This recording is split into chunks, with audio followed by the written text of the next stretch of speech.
Okay, အားလုံးပဲမင်္ဂလာပါခင်ဗျာကျွန်တော်ဒီနေ့မျှဝေရှင်းပြပေးခြင်းတဲ့သင်ခန်းစာလေးကကျွန်တော်တို့တွေ Viber ကိုပေါ့နော်ဖုန်းထဲမှာလည်းသုံးကျင်တယ်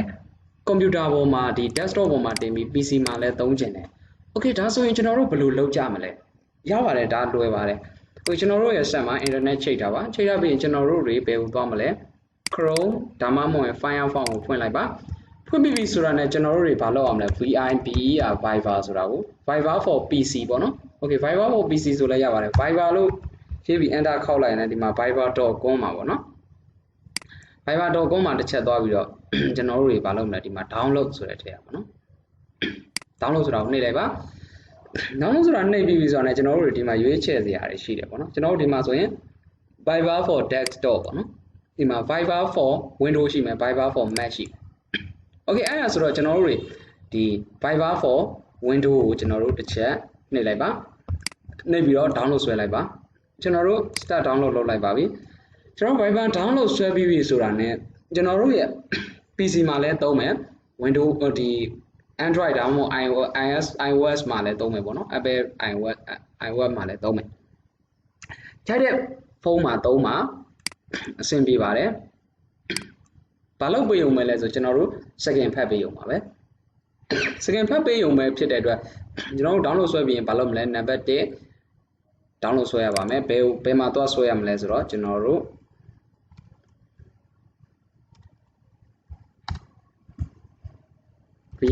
Viber မှာပေါ့နော်ကျွန်တော်တို့ပြပြီးသားဖြစ်တဲ့အတွက် notepad ကိုမပြတော့ပါဘူး Okay အဲ့ဒါဆိုရင်ကျွန်တော်တို့ download ဆွဲတဲ့ file ဘယ်မှာရှိမလဲဆိုရင်ကျွန်တော်တို့ဒီမှာ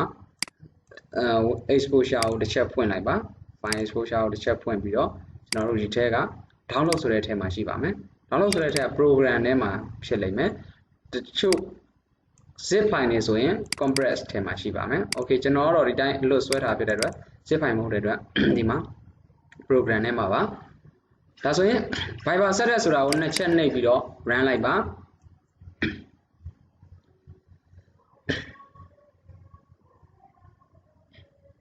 ခဏနေနှစ်ချက်နှိပ် run ထားတဲ့ Viber run ထားတာတွေတက်လာမှာဖြစ်ပါတယ် Okay နှစ်ချက်နှိပ်ပြီးတော့ Viber ကို run လိုက်ပါ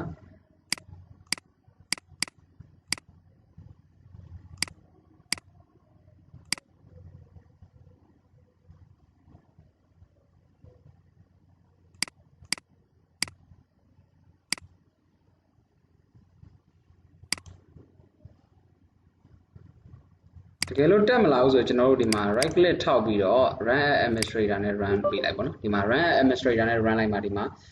တက်လာတာဖြစ်ပါတယ် yes ဆိုတာလေးကိုနှိပ်ပေးလိုက်ပါကျွန်တော်လွယ်ကူဆုံး Viber ကို PC ပေါ်မှာတင်သုံးတဲ့နည်းလေးပေါ့နော် Okay ခဏနေရင်တော့ကျွန်တော်တို့ run ထားတဲ့ဟာတွေခုနအားတွေရောတက်လာလိမ့်မယ်ပေါ့နော်နည်းနည်းတော့အချိန်လေးနည်းနည်းတော့စောင့်ပေးရမှာဖြစ်ပါတယ်ဒီကံပြီးစောင့်ပေးရမှာဖြစ်ပါတယ်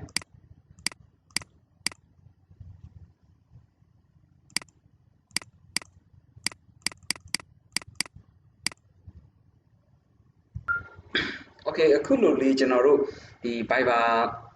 သုံးပြုတဲ့အခါမှာဒီ Viber install နှိပ်လိုက်တဲ့အခါမှာအခုလိုလေးတက်လာတာတွေ့ရပါတယ် Okay အခုလိုလေးတက်လာပြီဆိုရင်ကျွန်တော်တို့တွေဗာဆက်လုပ်မလဲဆိုတော့ကျွန်တော်တို့တွေဆက်လုပ်မှာဒီရှိပါတယ်ကျွန်တော်တို့တွေဆက်လုပ်ရမှာဒီ install ဆိုတာကိုနှိပ်ပေးရုံပါပဲ Okay install ဆိုတာကိုနှိပ်ပေးပါ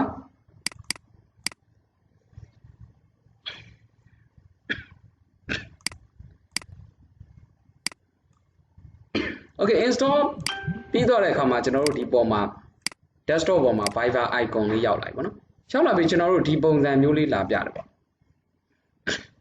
နံပါတ်1သူလောက်ခိုင်းတာဒီ use Viber on your computer မင်းရဲ့ computer ပေါ်မှာ Viber ကိုသုံးပါပေါ့နော် open your Viber on your phone ပေါ့နော်မင်းရဲ့ဖုန်းထဲက Viber ကိုဖွင့်ပါဆိုတော့ကျွန်တော်တို့ဒီဖုန်းထဲက Viber ကိုကျွန်တော်တို့ဖွင့်ပါမယ်ကျွန်တော်တို့ရဲ့ဖုန်းထဲမှာရှိတဲ့ Viber ကိုဘာလုပ်မလဲဆိုတော့ကျွန်တော်တို့ဖွင့်ရမှာဖြစ်ပါတယ် Okay အဲ့ဒါဆိုကျွန်တော်ဖုန်းထဲက Viber ကိုကျွန်တော်ဖွင့်လိုက်ပါမယ်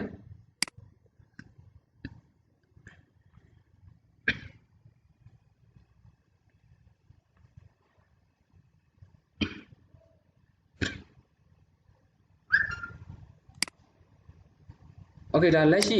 ကျွန်တော်ရဲ့ဖုန်းထဲမှာရှိတဲ့ Viber ပေါ့နော်ဒီ Viber ကိုနံပါတ်1ဘာလုပ်မလဲဆိုတော့ဖုန်းထဲက Viber ကိုဖွင့်ပါ Okay ဖုန်းထဲမှာရှိတဲ့ကျွန်တော်တို့ Viber application ကိုဖွင့်ရမှာဖြစ်ပါတယ် Okay ဖွင့်ပြီးပြီဆိုတာနဲ့နံပါတ်2ဘာလုပ်မလဲ Open the menu or screen ပေါ့နော်ဒီ screen ရဲ့ menu ကိုဘာလုပ်ရမလဲဆိုတော့ကျွန်တော်တို့တွေဒီ Viber ဖုန်းထဲက Viber ရဲ့ screen မှာရှိတဲ့ menu ပေါ့နော်ဒီအောက်ဆုံးမှာကျွန်တော်တို့ဒီမှာ more ဆိုတာရှိပါတယ်ဒီ more ဆိုတာလေးကို menu လေးကိုနှိပ်လိုက်ပါ menu ကိုနှိပ်ပြီးဒီမှာ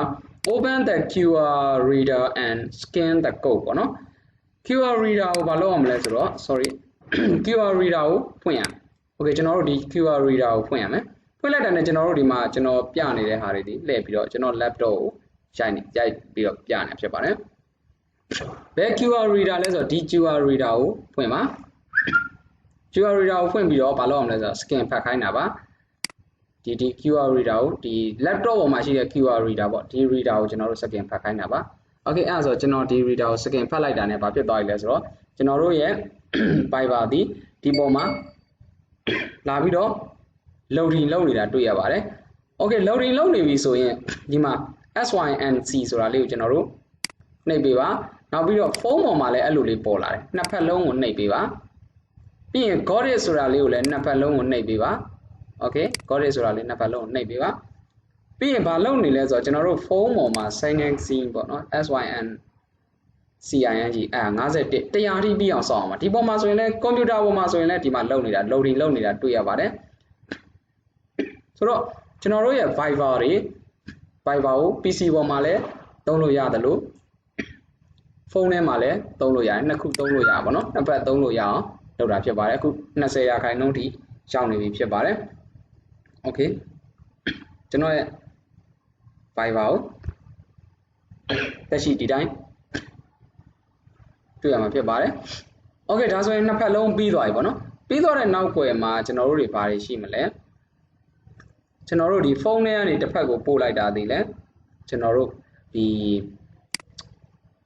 နှစ်ဖက်လုံးကိုရောက်မှာဖြစ်ပါတယ်ဖုန်းထဲမှာလည်းရောက်မယ်ကွန်ပျူတာထဲရောက်ကျွန်တော်ဖုန်းထဲကနေပြီးတော့ဘာလုပ်နေလဲလို့ကျွန်တော်ပို့လိုက်မယ်ပေါ့နော်